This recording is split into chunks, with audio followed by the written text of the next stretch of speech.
What's up, mindfuls? Good morning. How y'all doing? It is Thursday. I'm energized. You know why I'm energized? 'Cause, this is only my second day at work. in the last, let's see, in the last 7 days, this is only my second day at work.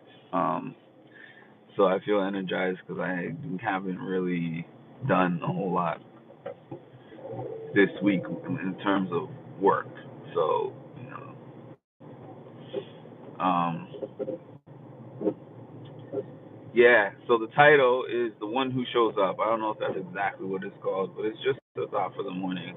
Sometimes I have some things that pop into my head and I just share them with y'all. And the one that I want to share with y'all today, sometimes we think that the person who gets in that elevated position is the person who is the smartest, the person who is the strongest, the person who is the most skilled, or the person, whatever the job requires, right? We assume that the person who gets that spot is the one who has the most skills that the job requires. Skills can only take you so far. And this is something that I learned from my mom, partially, but I learned it from my mom. Because I remember one time I was putting out my resume everywhere, and I was like, I do this, I do that, I do this. If y'all, I mean, y'all don't know necessarily just from watching my page, because I just get on here and I talk, right? So, you know, I'm not the top writer or anything, but I have published writings that I got paid to do before Chat GPT and autocorrect. Like, the only things that you could add to correct those writings was just going into your Word document and getting a spell check. Even Microsoft Word has evolved. Those things didn't exist. And before that, before those days, I had paid published writings that got put in magazines and blogs, right? So that's one thing. I spent 6 months of my life exclusively doing photography, music, playing music, that is, and doing public speaking. Those three things funded my entire life for a period of time, right? I still do those things now, but they're very occasional compared to before. But what I'm trying to say is I was good enough to actually do those things to fund my life, right? And then I wanted to move up. I wanted to I'm like, I want to take these things to the next level, and I want somebody to pay me for these talents. That's just a few things. There's more things that I could be telling you, but I was like, somebody's gonna pay me for this because that's just the way that it goes. You have a talent. Please hit the like button if you're in here. You have a talent. You show people that you have the talent. They're like, let's just throw a bunch of money at you because we need to have your talent within our organization or business or whatever it is, right? And my mom told me one day randomly, she was like, Mark, don't sit around waiting to be discovered. It doesn't work that way. She was like, keep sharpening your skill set and your toolkit and learn new things and discover new things about yourself and make your talent so undeniable that they can't pass you up. And I was like, don't wait around to be discovered. Why are you telling me that? I bark was saying, why are you telling me that? Because I have been someone. I so to go back in time to the year of, what year was this? I want to make sure I got my year right. I believe the year was 2001, right? So I started 97, 8, 8, 9, 9, 2000, 2000, 2001.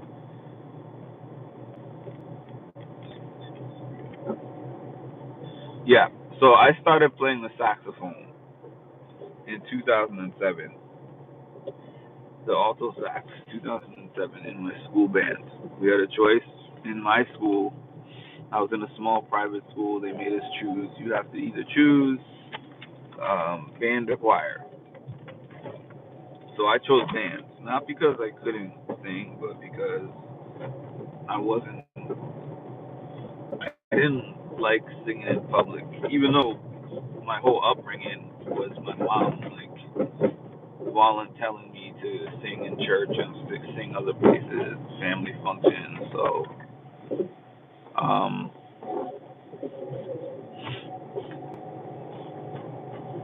yeah, I didn't want to sing. I didn't want to sing. So I was like, I'm tired of singing, so I'm picking an instrument. I picked the saxophone, and if you're new here, please hit that like button. So I picked the saxophone, and I remember the teacher always telling me, like, kid, you have a natural ability to play this saxophone. You just like, I've seen a lot of different kids with the saxophone, and your take to it is just very good. And this is the first year of me ever even trying a saxophone, and I was worlds above all of us that were playing the saxophone in our chairs. We were all new to the saxophone, so we all started on a clean slate together, and I was significantly better than my counterparts, right? So that's how that went. So instantly, first chair, no tryouts, no tryouts, and they just instantly made me first chair. So I was just like, I like that first chair life, and I never do anything otherwise. And that band teacher favored me, so he was just like, we don't even have to do tryouts. I'm just giving you that first chair. Fifth grade, sixth grade, seventh grade, and eighth grade, I was given first chair without any tryouts.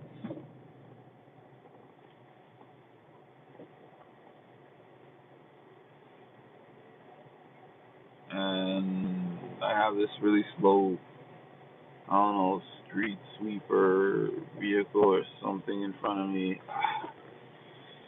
Just my luck. Okay, so fifth, sixth, seventh, and eighth grade, it's a street sweeper.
It was true. I was like, practice. Like, what is happening that I need to practice?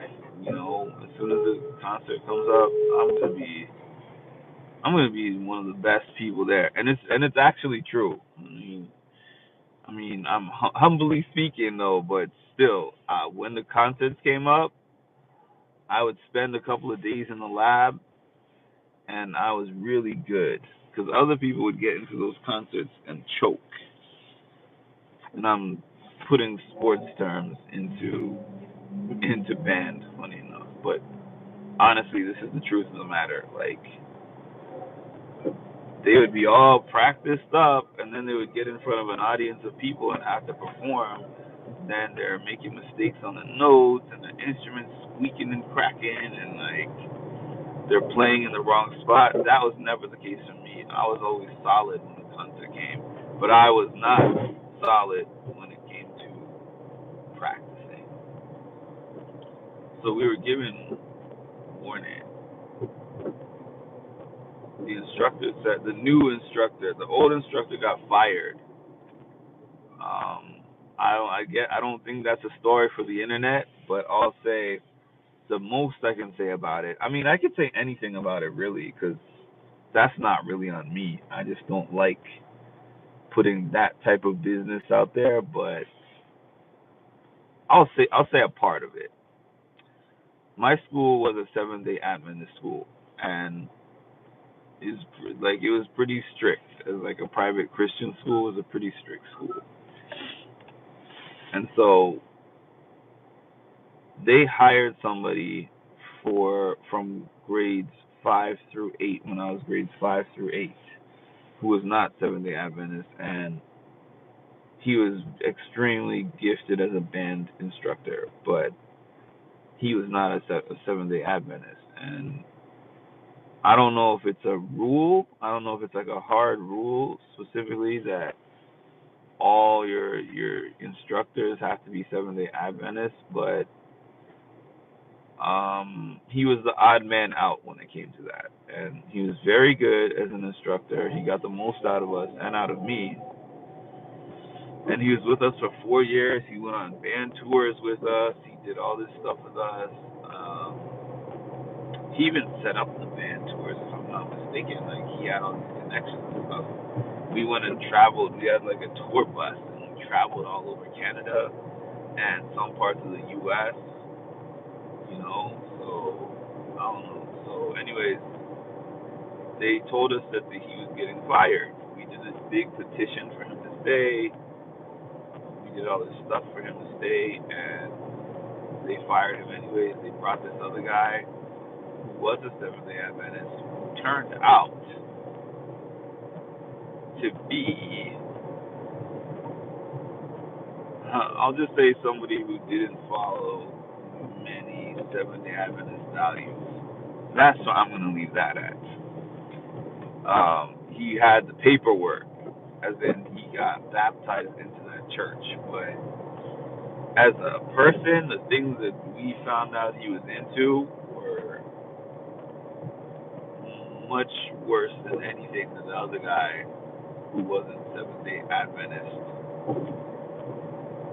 was into. And it's not like he wasn't a Christian, he just specifically wasn't a Seventh Day Adventist. Anyways, I digress. Jeffrey Miller, okay. I would ask you more questions about that, but the thing about having a channel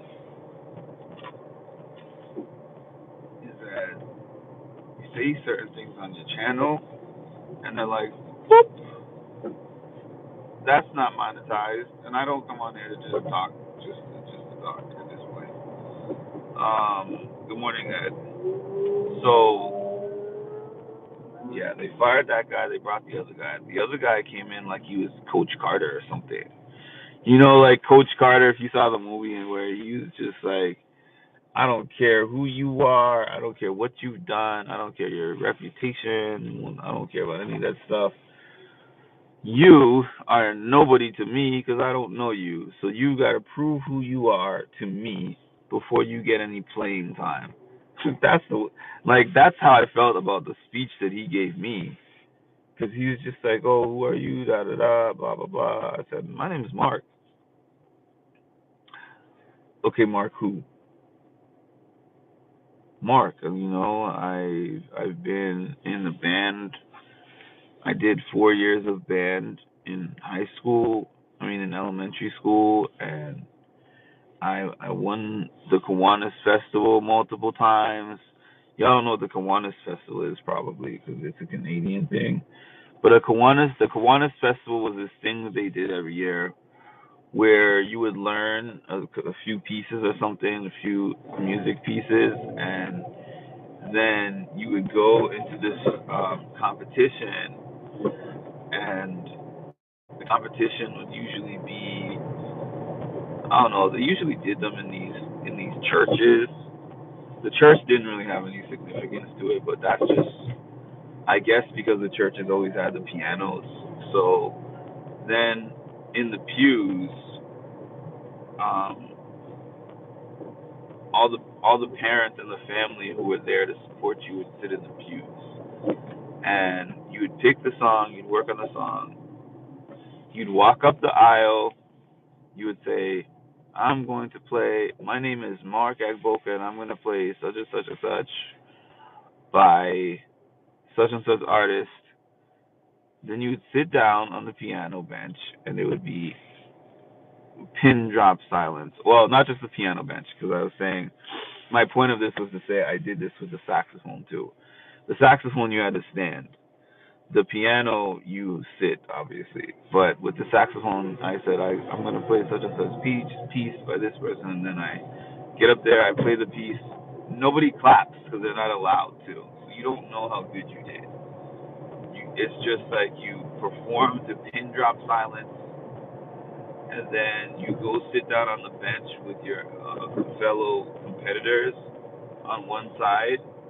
The other side is like the family supporters, and nobody can make any noise at all.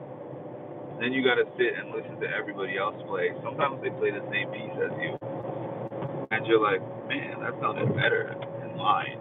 But you don't know because you don't know until the end. Then three adjudicators sit there like American Idol style, and at the very end, they're like, okay, third place goes to this person, and they give their commentary, and then like second place goes to that one, and they give their commentary, and then first place goes to this person, and then anyone else who didn't hear their name called gets a participation award. So, yeah, the point of all that is when the instructor was asking who I was, like 4 years, 4 years of first chair, traveled all over Canada, um, performing and playing first chair, doing solos and stuff, and then winning the Kiwanis Festival multiple times, first place. Um, like I felt like the question was insulting because I'm like, I have accolades here, and nobody else who's in this position vying for this first chair spot has any of these accolades. So what are we even talking about here? That was the way I was feeling. And he was just like, well, all that sounds great, but I've never heard you play this one. Oh, I already did that one.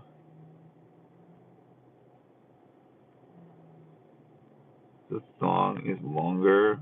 Um,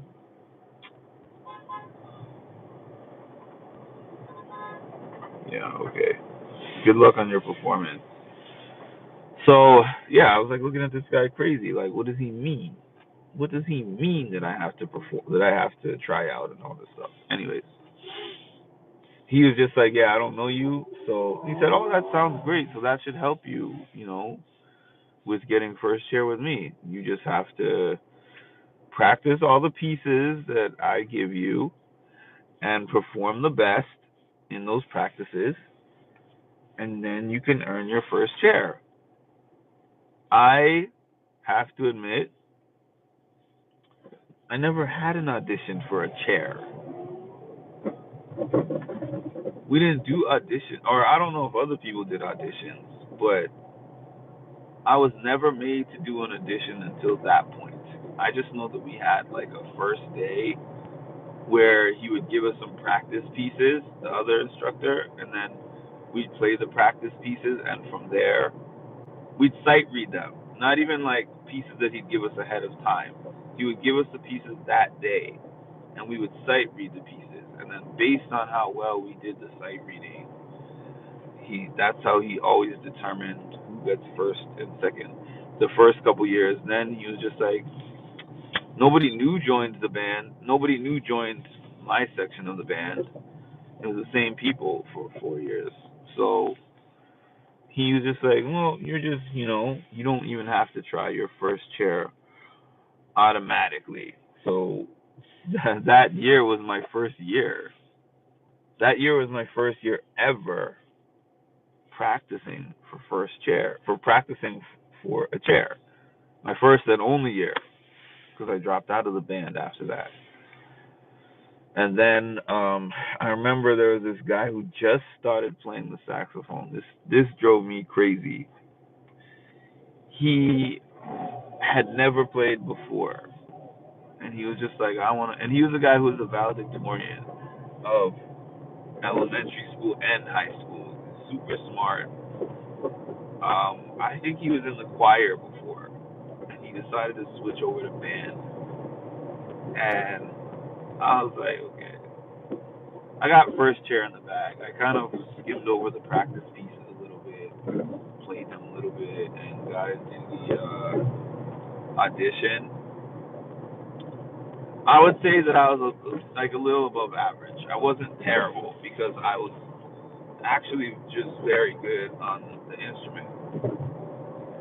So I thought, I'm above average here, and I think being above average and also historically being better than all these other people that are in my section will be enough to vault me in there. And then when he was giving out the chair assignments, that guy who just started learning the saxophone that summer, right before right before the year started, got first chair. Then my counterparts, two of them, that were always last chair behind me, got second and third chair, and I got fourth chair, which was last.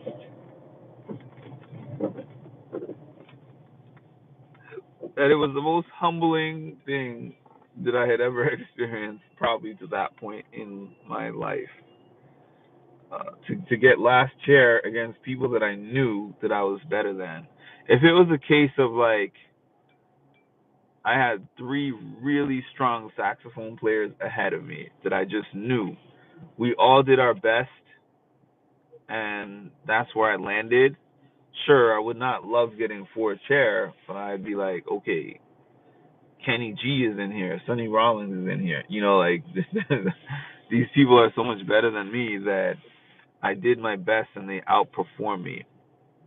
But what got me was I didn't do my best, and they slightly outperformed me at my worst, and that was the consequence that I had for not bringing my best to the table.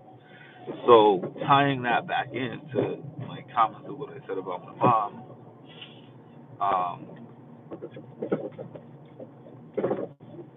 if you don't bring your to, then you're just gonna sit there with the what ifs, and I could sit here and say I'm way better than that guy. I told you guys, I had a conversation with him. I hadn't seen him since high school, and I met up with him.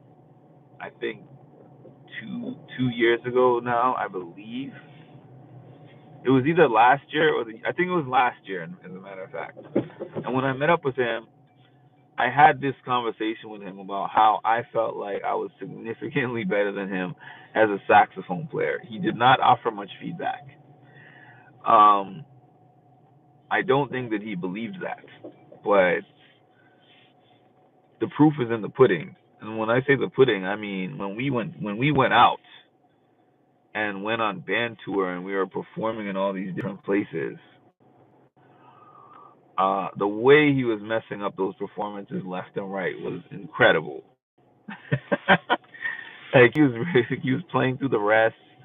His his pitch, his I forgot what it's called now. It's been so long since I've done theory, but his his dynamics. That's not the word I was looking for, but it's an easier word that I can think of.